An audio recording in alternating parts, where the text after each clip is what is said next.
So that's the breaking news. It is now a Category 4 storm, whipping winds of 130 miles an hour. So as you know from recent history, natural disasters clearly have a way of bolstering or sometimes breaking elected officials at times. And everybody is going to be watching how the Trump team manages this storm. In August, when Katrina turned into a human tragedy on George W. Bush's watch. I want to thank you all for, and Brownie, you're doing a heck of a job. The FEMA director's working 24 hours. That was a comment that got him in some hot water as well back then. We remember then private citizen Trump remarking during Sandy in 2012 via Twitter, which he was using back then as well. He said, "Hurricane is good luck for Obama again. He will buy the election by handing out billions of dollars." That was back in 2012 when Sandy was touching the coastline. Trump, Drudge saying this, Trump facing first serious crisis with Hurricane Harvey. It is about to get real. And that's where we are at 7 o'clock tonight. It is getting very real. And this from Chuck Grassley at Real Donald Trump, #Hurricane. Keep on top of Hurricane Harvey. Don't make the same mistake that President Bush made with Katrina, he warns. So here now with more, Fox News politics editor Chris Stirewalt and Fox News media analyst Howard Kurtz. Gentlemen, welcome to both of you. Good to have you here tonight. You know, we all remember, and it was a similar situation. Nobody anticipated that Katrina was going to have quite the punch that it did.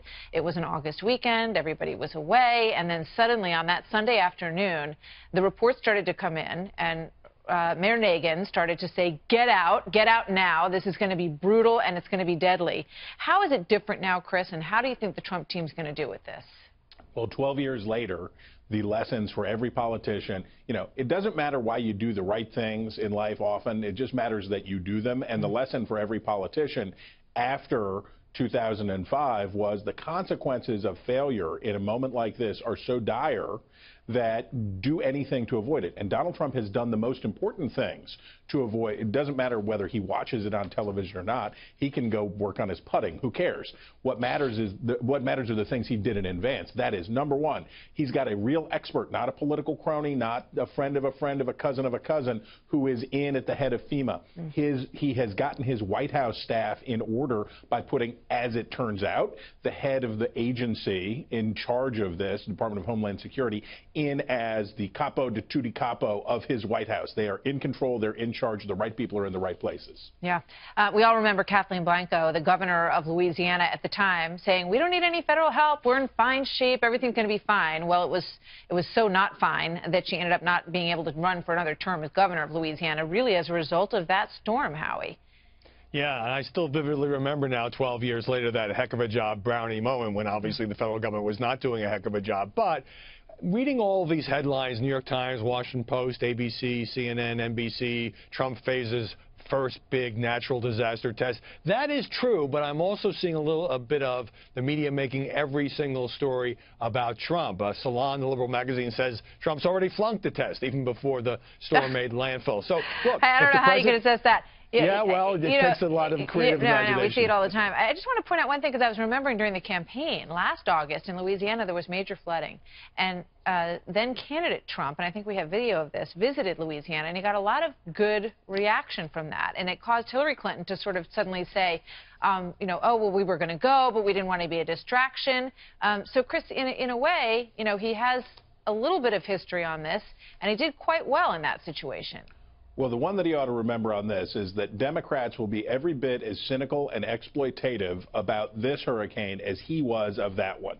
Trump was exploiting that moment. He and Mike Pence went down. As Obama had said, if you'll recall, I don't want to go down there because I'll be a distraction. I want the people to respond with relief. And Trump, whose campaign was struggling in August, saw an opportunity and went down there for the photo op and then accused Obama of not caring about the people. Democrats will be looking to do equally gross things to him as he was able to do to Obama a year ago. Yeah, I mean, obviously this is first and foremost a human story tonight, and there are people whose homes and livelihoods are in the path of this horrific storm. And you do expect government to step up, mostly local government in these situations. The burden falls primarily on the state and the local governments here. But there is a moment where people either sort of come out of this situation looking like they're good leaders or not. Go ahead, Chris. I was just going to say, Martha, that's true for governors, mayors, presidents. And just to be clear, you know, if President Trump doesn't strike the right tone, especially if there are casualties, if FEMA screws up, we will and should be all over it. But I think we ought to wait for that to happen rather than prematurely judging him on the politics. Wow, what a concept. Yeah, we will do that here. I can guarantee it. I don't know what's going to happen elsewhere. Let's talk a little bit about Gary Cohn, because it's pretty stunning. The president's top economic advisor, we know, had been very troubled by the president's comments after Charlottesville. And now he's come forward in an interview and said that he wrote a letter of resignation because he was so disturbed by the reaction, and that he decided to stay because he feels that it's his duty to do his job. But let's put that up on the screen if we can. We have the exact words that he used. He said that he seriously considered leaving, and then he went on to say that he thought in so many words that the administration needed to do a much better job of handling these sorts of situations and I'll just read the end of it here, to heal the deep divisions that exist in our communities. Chris, were you surprised by this? No. He needed Cohn needed to get on the record, and he needed, like others in the administration, other Republicans have had to do, to find a way to denounce or kind of denounce or be anguished or say something derogatory. And Cohn was very careful to make sure he wasn't accusing the president of doing anything wrong, but to say that he felt troubled about the administration's response and the White House response. And he never attacked Trump. He never said, you did this wrongly, yeah, well, you did that. But remember, these business guys will do a lot. Their consciences, I don't know which part of the conscience of all the people who dropped out of the president's council, all of the companies that expressed anguish and angst over all this thing.